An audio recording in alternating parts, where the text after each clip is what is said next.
Hi, it's Majo John Madden, and I am in the parking lot of the Santa Ana National Wildlife Refuge, where Magic and I have walked 3 times now. And I think each time I've done a video at the end. One was triggered by a radio story I heard when we got back. Today, it was quiet out there, super quiet. It was hot. It was early in the day, 4 o'clock. It was maybe close to 90 degrees. And there was pretty much nobody there and almost no birds moving. And I had forgotten my phone in the car.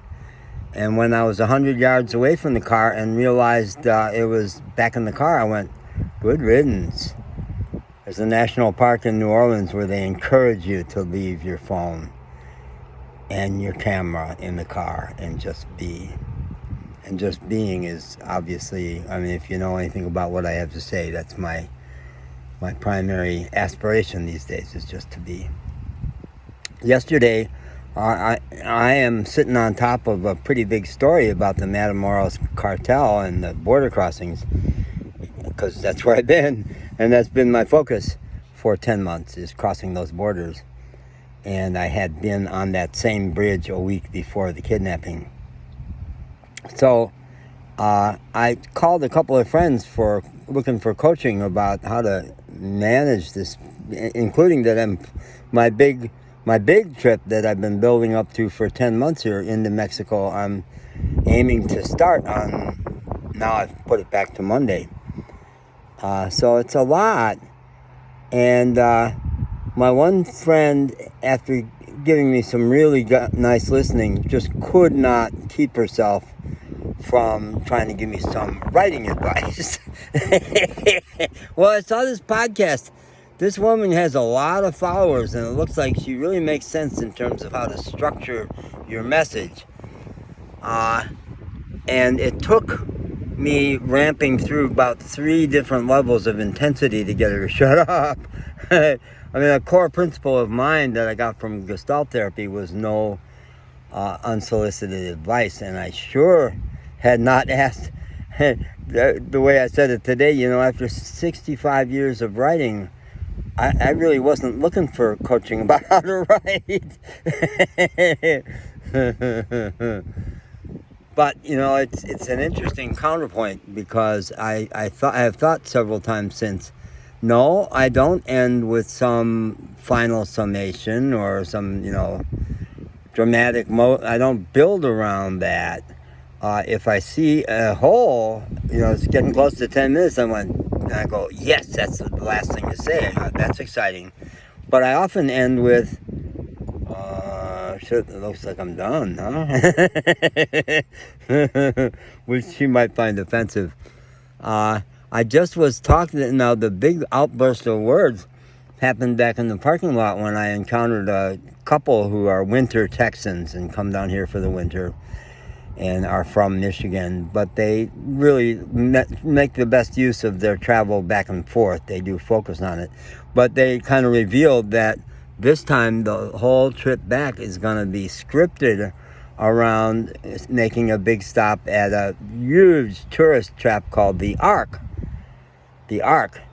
I think it's probably in Indiana. I don't quite remember, but we did make a stop there, I think, on our way to Chicago. And she said, well, how did you like it? And I said, the biggest parking lot I've ever seen in my life. And she said, she just went right by that and said, they say it takes about 4 hours to get through there. And I said, well, I had no interest in going in, which I sure didn't. I think it's like Old Testament stuff or something. That's what I gleaned from it. But the whole notion of structuring your whole trip around, and I even said to her, that's an interesting concept, to structure your whole trip around a tourist trap.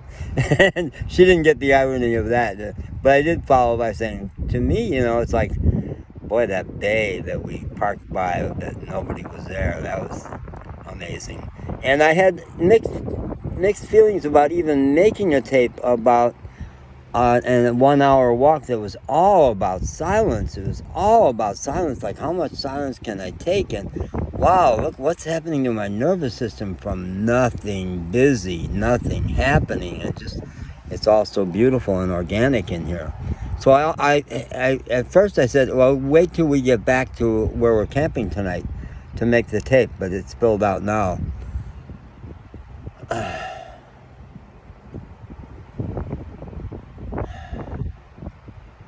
When I give a talk like this one, I sometimes have a sentence that I think, okay, we'll start with this sentence and then see where it goes. I almost never have used notes unless it's some really, really important talk. And what I said to my friend Amanda last night was, I listened to the words I just said, and that will coach me, life will coach me based on that as to what to say next, and that's the script. And it feels to me like it works. And I said, I don't want you to tell me how to write, but I'm always very curious in feedback about this got confusing, this was too much detail or not enough detail, or, you know, this is where it had been just too much for me and I was ready for it to be done. I love that kind of feedback. So in honor of that, when I was getting ready to do this tape, I looked at the camera, because mostly I don't watch my videos anymore unless the camera is facing out. If it's one with me talking and me the talking head, I don't watch them much anymore and just listen. But the sentence I came up with that I actually did not use, I didn't consciously reject it, but it didn't come out. But I looked at the camera and said, not looking much better today. That's pretty much the face I've been looking at for a while. It changed dramatically 3 years ago, because I used to wear glasses and did not have a beard. So I look extraordinary. People literally don't recognize me. And it's great, because back in Asheville, I've gone incognito, where people just really didn't know it was me. But the part I like is when they say, yeah, the physical, but your way of being is really different.